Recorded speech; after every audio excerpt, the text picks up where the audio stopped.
Boy, it is a gorgeous day, and I just love it when it turns a little bit cool so that it's not so hot and abrupt every morning. One thing that worries me is winter is coming. I'm not a big fan of winter. Okay, we get started. I don't know how this little filly's going to act. I ain't been riding her very long, and so far it's been really nice, so I was pretty happy with it. So we'll see what happens. I don't know how many people here hunt, but y'all know that dove hunting season started on the 1st of September. It starts there, well, it started there in California too, 1st of September every year. And I know I was talking to James, he went hunting, and a few others, but actually, how many here went dove hunting? How many hunters we got? Who went dove hunting this season so far? I got James, and that's it. You mean there's not one other person that went hunting? Lee, you didn't go hunting? You go hunting, dove hunting? No. All right. Oh, I got, you went dove hunting? Renee? Renee went dove hunting. You were hunting them elusive night birds. What were they called? Snipes. Yeah, she'd been hunting snipes. Anyway, well, I got home the other day and I went out. And I decided I'd go dove hunting. I think it was Friday evening, and I walked out there. And there's usually a few doves fly over the back part of our ranch, so I walked out there and I stood around, and I stood around, and I stood around, and nothing flew. I thought, well, there's one spot's pretty good. It's always, you know, you may have to wait a little while, but a few doves would fly over. But I got antsy, and I decided I'd start walking over to another spot where I thought, I seen a dove over there when I first drove up, so I was going to walk back over that direction. I walked back over there, and I no sooner got over there, and I looked over my shoulder, and here comes a whole bunch of doves right over the spot where I was. And I thought, well, I'm going to stay here for a minute. I stayed there a few more minutes, and here come a bunch more doves over there where I was. I go back over there, and the same thing happened the other side, and I thought, okay, that's it. I'm picking a spot, and I'm staying. But right then, I started thinking about a story. Because it just seems like, I don't know how many people have been dove hunting ever in their life, but they know how you can pick a spot, and no matter what happens, that spot is no good until you leave. And then it's great. But what I think is we should have just stayed there, and I've been just fine. But we used to go dove hunting every single year. September 1st, it was just an annual thing. We'd all meet at our ranch. Diane would cook pancakes, and it'd be about 3:30 in the morning. And about 5 o'clock or so, we'd all head out in just different places.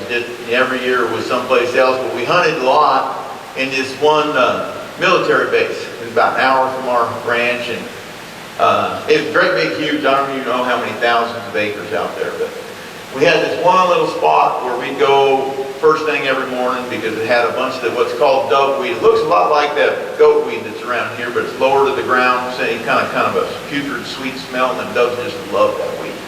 Anyway, so we got out to that spot, and this year a friend brought his little brother. And there was about, 7, 8 of us, somewhere around there. And we all started dividing up, and little brother come to me and said, hey, where do I go? And I said, there's spots all along here. I said, you get the choice, wherever you want. And he picked a spot right over there. He went over, and we all set up, and come sun up, them doves started flying. The first bunch flew right over his little brother. Bang, bang, bang, missed all of them. We sat there for a while, and they started flying different spots. Bang, bang, bang, all through. Everybody shooting a couple of doves here, a couple of doves there. And you look back, I started to, I was paying attention to doves mostly, but I looked back over there just to check because I'd never hunted around this kid, and I wanted to make sure he was okay, and I couldn't find him. Well, then I seen him. He was walking towards this guy that was shooting all the doves. And all of a sudden, the doves started flying back over where he was, and he didn't even know they was there. And he'd sit up there, and he'd wait, and all them doves just kept flying over where he was. He finally turned around and seen they were going over there. So he run back over there, and he's standing there for a little while. And then here come a bunch of doves flying over another guy down from him. And this guy just shot 2, 3, 4, and he just couldn't stand it anymore, had to leave. He run over to that spot, and he started to get about halfway there, and there comes the doves right over where he was. This went on all morning. I mean, all morning long. That kid was all over the place, didn't shoot a dove all morning. He was mad. Pretty soon he just left. And I don't know where he went. He just walked off, you know. And we were planning on moving to a different spot. We couldn't find him. We had to get in the truck. We drove all over the place. We found him. He'd been walking a mile off somewhere else. Never shot a dove. He got in. We went to another spot. And pretty much the same thing happened. But it started me thinking a lot about stuff and how God has something planned for us, and He sticks us in spots, and He wants us to do a job, and how we get distracted. And just like dove hunting, it's pretty easy, because you get in a spot and you think, well, this is the spot, this is what we're supposed to be doing, but something distracts us, and all kinds of things. And it doesn't matter what the job is. It could just be a marriage. It could just be the right marriage. God put you there, and you got a great marriage, and then something happens. It could be a job. But what I'm getting at is that God has a will, and God has a plan, and He sets us up, and He puts us in the right position, and we lose our focus. We start looking at what somebody else has got, and pretty soon we can't handle it no more. We got to go do something different. We got to change jobs. We got to do something different. We don't do the thing that He asked us to do. We set up and we start to do what He wants us to do. We go to church and we start doing stuff, and then something comes along and keeps us out of church. And you miss one week and then you miss another, and pretty soon you're not doing it at all. I know when I used to work out, every time I get into working out, something happened and I wouldn't do it. And I just would do it more, and pretty soon a week gone by and I forgot all about doing it.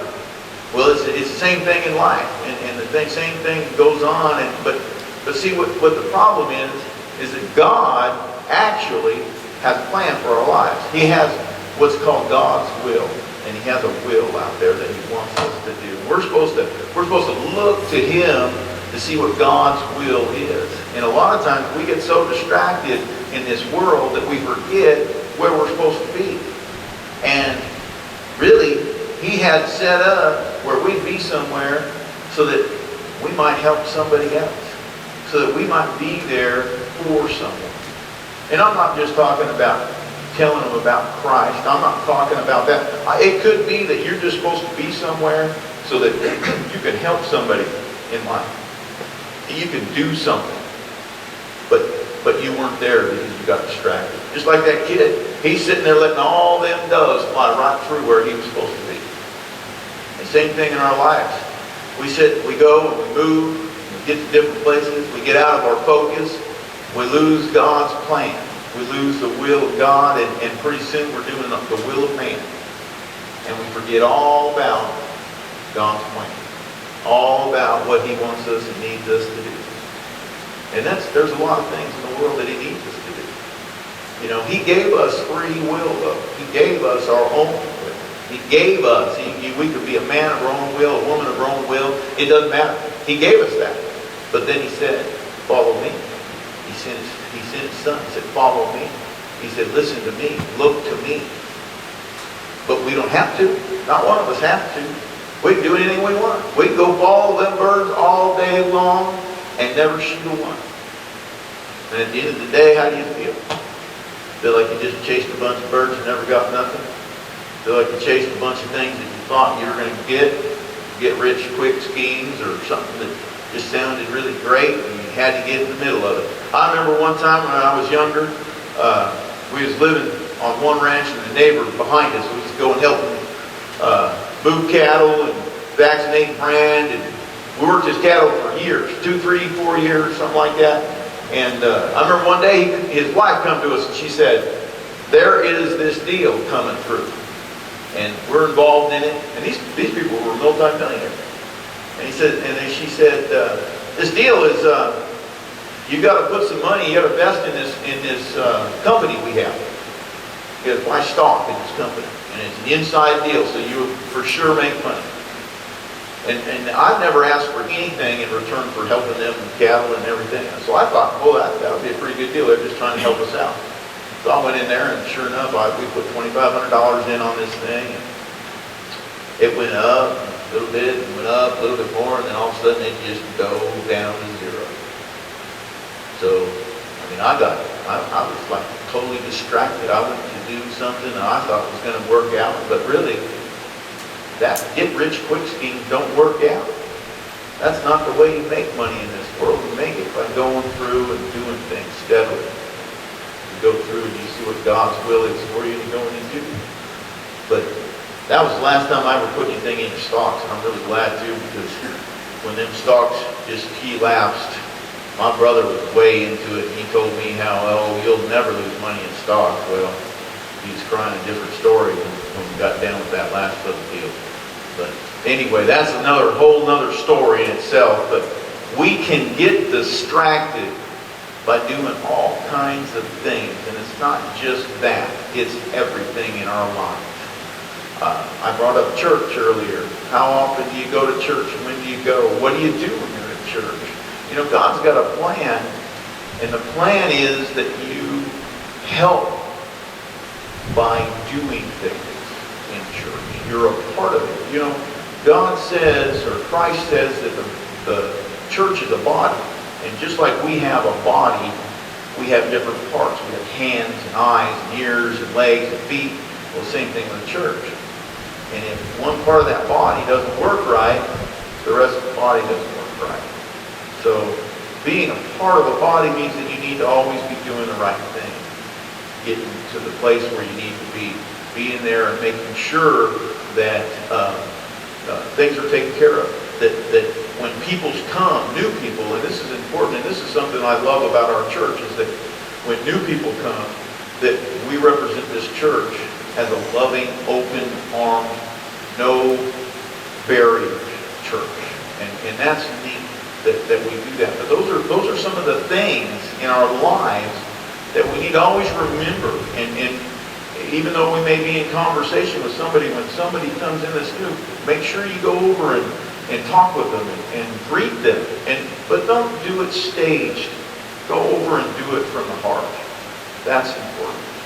So I guess this whole thing is about being where you're supposed to be. It's about doing what you're supposed to do. It's about looking to God and seeing what His will is instead of trying to rely on your own will. Because I can tell you this, if you rely on your own will, you'll buy stocks and they'll fail. You'll do things wrong and they will not work. And they'll turn around and, like my wife always said, bite you in the rear end. But if you do God's work, He will always provide. He will always be with you. And there is no way that you'll have any problems. You won't have to watch those doves fly through. You'll be in this spot, and you'll knock every one of them down. And that is the key.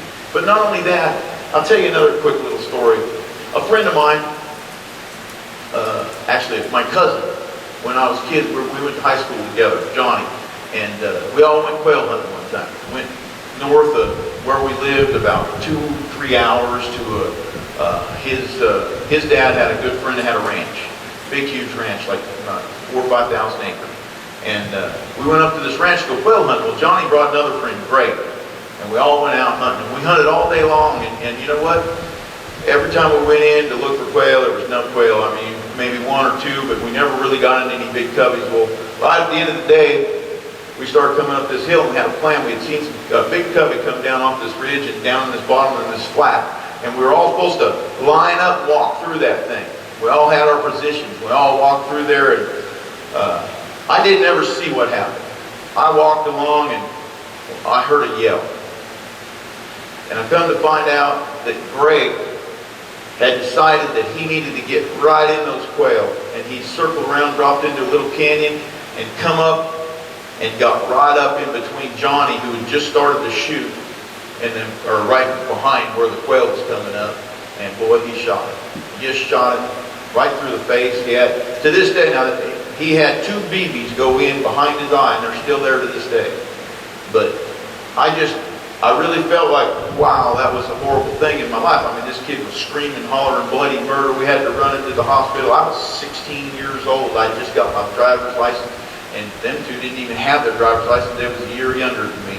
We got him to the hospital, and we were blessed that nothing really happened other than them BBs are still in his eye. But he was screaming bloody murder about how Johnny had shot him. But you know, the truth of the matter was, he shot himself. He got over there where he shouldn't have been. He went all the way around there and did the wrong thing, come up over that little, up out of that little canyon and walked right into obedience. What he did. Now, I never said that to nobody, but that's really what happened. And a lot of times that's what we do to our own lives. We walk right out there and get shot, clean as day, and we do it to ourselves. We mess up our marriages, we mess up our lives, we do things that we know we shouldn't be doing, but we do them anyway because of selfishness or something else going on, and we forget what God's plan is, what God's will is for our lives. And I'm telling you today that you don't have to ever do that again if you just look at God. You look at God, and it never will happen. That your life will be happy and satisfying and peaceful. And that yes, there'll be hard times, but knowing that God is there during those hard times will take those hard times away, and it'll be easy to get through. And that is true peace of mind. I got some scriptures I want to read to y'all. If this mirror doesn't blow up when I pull them out.